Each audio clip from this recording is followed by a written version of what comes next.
The most important decision you can make is to respond to the birth and what Jesus has done. That's your first important decision. But now that you've died to self, some of us need to remind ourselves, I have died to me. It's no longer I who live, but Christ who lives in me. I have the mind of Christ. All right, so what does that look like? It looks like when King David was a young king and the Philistines would come and attack them, he would go to God. He didn't rely on the fact that he killed Goliath and everyone's going like, David, you're the man. Cool, I'm the man. I'm just going to keep doing what I've been doing. No, he consulted God. And then God gave him a strategy. And then he followed the strategy and then he won the battle. Then the Philistines came back. He didn't assume that he should do the exact same thing again. He went back to God and said, Lord, what should I do this time? And God gave him a different strategy. And he followed that different strategy and God gave him the victory. What happened later in David's life? The Bible says when kings went off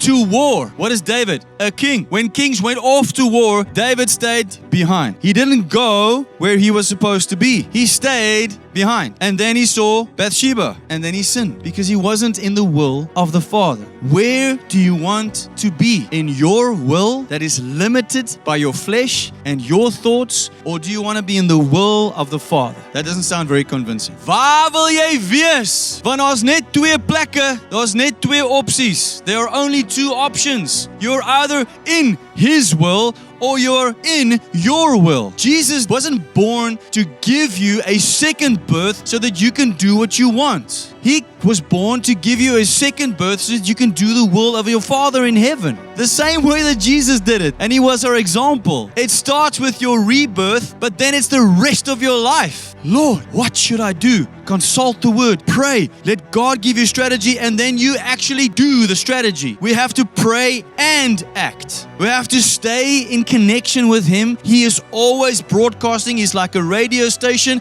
It's broadcasting 24/7, but are you tuning in and getting the download and moving with Him? Are you? That's the question. Did you give your life to Jesus one day and now you're just doing what you want? I am blown away by the amount of people who call themselves Christians but live the way they want to live, who do the job that they want to do, who chose the marriage partner that they think they should have without consulting God, who chose to have 1 or 2 children instead of maybe the 4 or 5 that God wanted them to have because of a fear of lack and a fear of poverty. If we look the same and sound the same as the world, have we actually been born again?